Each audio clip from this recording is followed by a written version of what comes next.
Crime alert, डरना नहीं मिटाना है।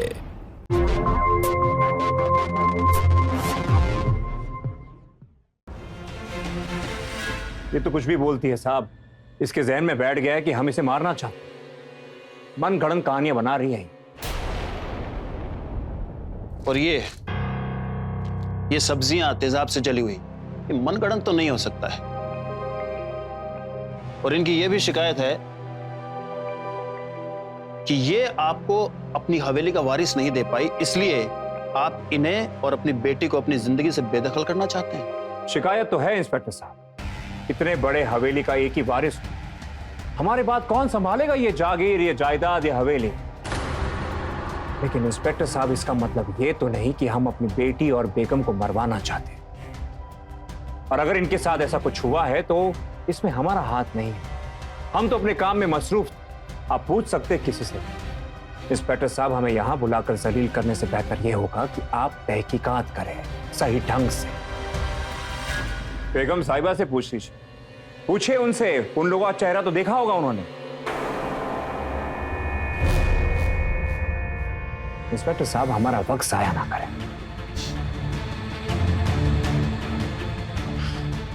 आप ना नवाब साहब, हमें अपना काम मत सिखाइए। हम अच्छी तरह जानते हैं हमें अपना काम कैसे करना है। आप अपने इन दकियानुसी ख्यालात में खोए रहिए। तो वैसे भी क्या बेटा और क्या बेटी, अरे बेटियां अपने खानदान का नाम रोशन कर रही हैं, न जाने कहां कहां पहुंच रही हैं। अगर बेटी की तरबियत अच्छी ढंग से की जाए, उसको अच्छी तालीम दी जाए, तो मुझे नहीं लगता कि आपको बेटे की जरूरत पड़ेगी। बेटियां कितनी ही बुलंदी क्यों ना हासिल कर ले, खानदान तो आगे बेटा ही बढ़ाता है। और ये हमारा निजी मामला है, इसमें दखल अंदाजी ना करे तो ही बेहतर होगा। और अब किसकी बातों में आ रहे हैं इंस्पेक्टर साहब? इन औरतों को तो अब अच्छी तरह जानते ही। इन्हें लगता है इनके शौहर सिर्फ इनको परेशान करने के लिए बैठे। अगर ऐसा कुछ हो नहीं चाहता कि सीधा उंगली अपने शौहर पे उठाती है। और आप भी, आप सब पुलिस वालों इनकी बातों में आ जाते। तो और किस पर उठाए उंगली और किस पर लगाए इल्जाम? इंस्पेक्टर साहब, ये और इनकी अम्मी रोजाना हमें ताना सुनाती बेटी पैदा करने का। ये दोनों तो बस राह तक रहे हैं कि कब हम इनकी जिंदगी से निकले और इनका दूसरा निकाह करवाया जाए, जैसे कि दूसरी बीवी इनको बेटा दे ही देगी। सारी जिंदगी आपकी और आपकी अम्मी की गुलामी करते रहे हैं हम, और ये सिला दिया आपने हमें।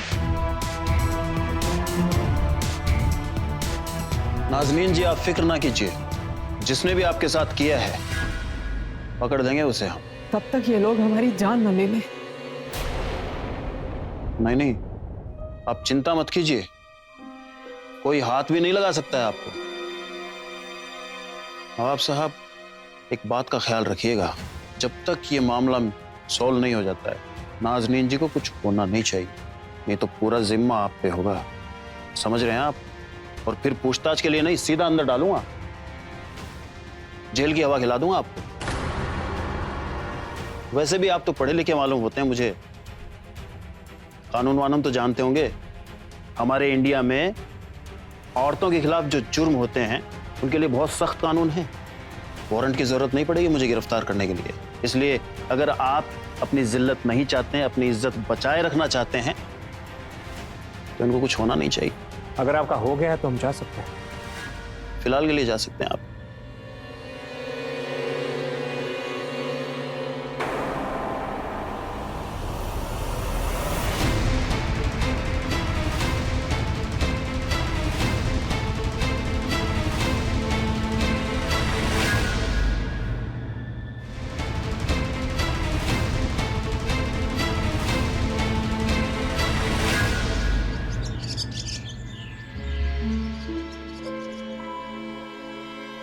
अरे, इसे वापस क्यों ले आया? छोड़ आता वहीं करमचंद को, चली जाती अपने मायके। जब से आई है इस हवेली में कुछ भी अच्छा नहीं हुआ। मनहूस है ये। हमारे बेटे को थाने के चक्कर कटवा दी, नवाबों के खानदान की इज्जत मिट्टी में मिला दी। अरे चाहती क्या है? अपने ही शौहर को जेल में डलवाना। शौहर अगर ऐसा होना अम्मी जान, तो पुलिस थाने में ही अच्छा है। 2 डंडे पड़ते ना अकल ठिकाने आ जाती है आपकी। उसी बच्ची है मेरी, उससे छुटकारा पाना चाहते हैं। अरे अल्लाह को मुंह दिखाना है आप दोनों ने।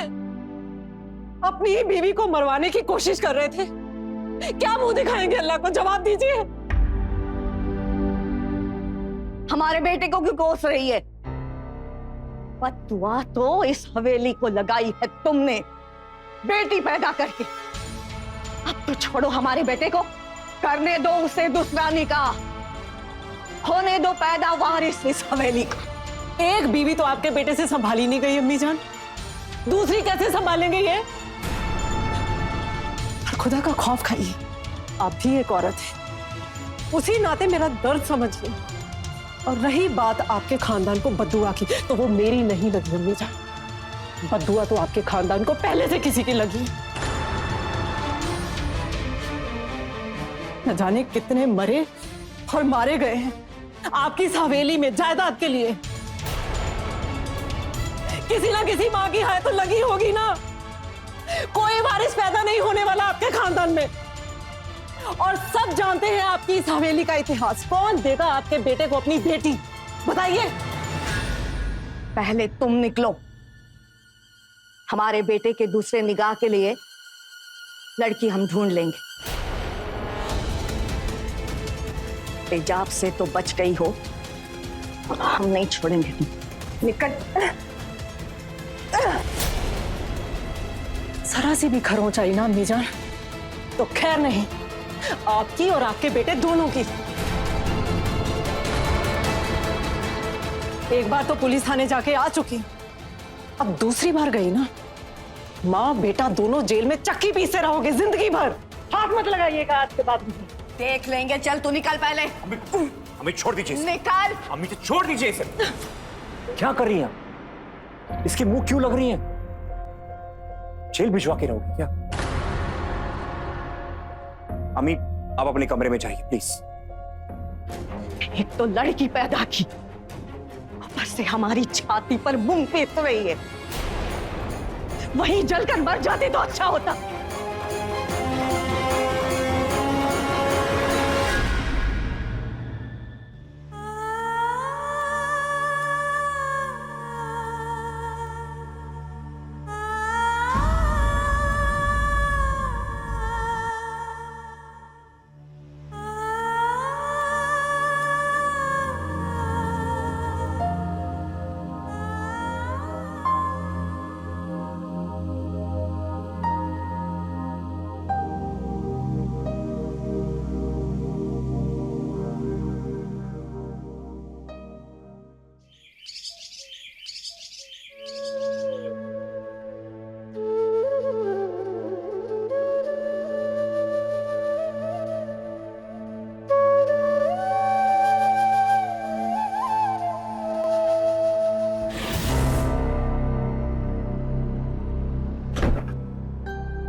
कहाँ थी तुम? दिन भर आवारा घूमती रहती। अम्मी मुझे प्यास लगी है। तुम्हारी भूख प्यास एक दिन सब खत्म कर देंगे। पूरा दिन तुम्हारी वजह से तुम्हारे अब्बू और दादी की गालियां सुनते हैं। कहाँ गई थी? तुम्हारे अब्बू और दादी कम है क्या हमें परेशान करने के लिए, जो तुमने भी हमारा जीना हराम कर रखा है? आज पूरा दिन खाने या पानी को हाथ लगाया ना, हाथ पैर तोड़ देंगे तुम्हारे, समझी? निकलो, जाओ।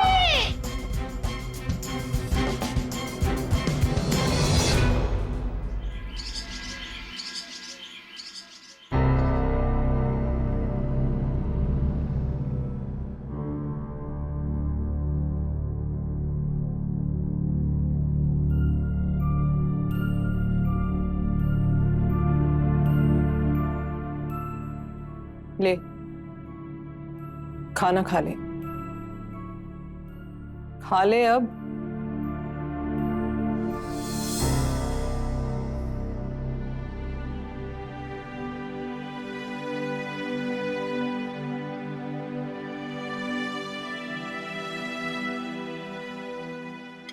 अम्मी के मारने का इतना बुरा नहीं मानते। ये लो, खा लो।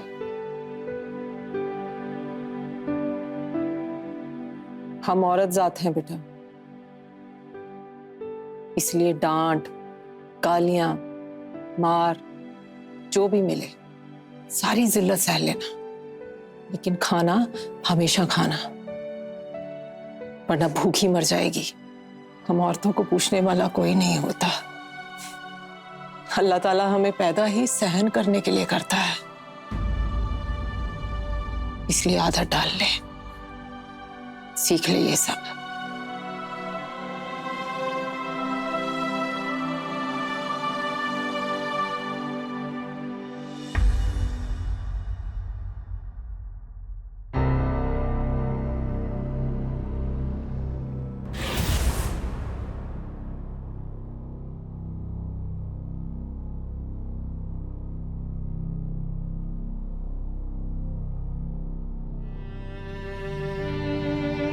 अपनी बेटी के कातिल को हम नहीं छोड़ेंगे।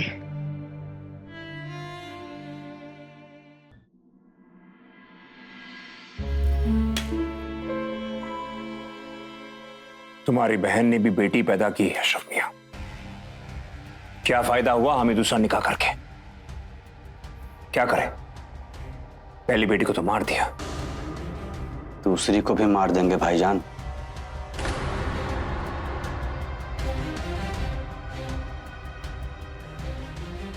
$10,000 है। पिछली बार 4 बॉटल दिए थे, इस बार 8 दूंगा अशरफ, लेकिन ध्यान रखना इस बार पुलिस की नजर हम पर है, किसी को कानो कान खबर नहीं होनी चाहिए।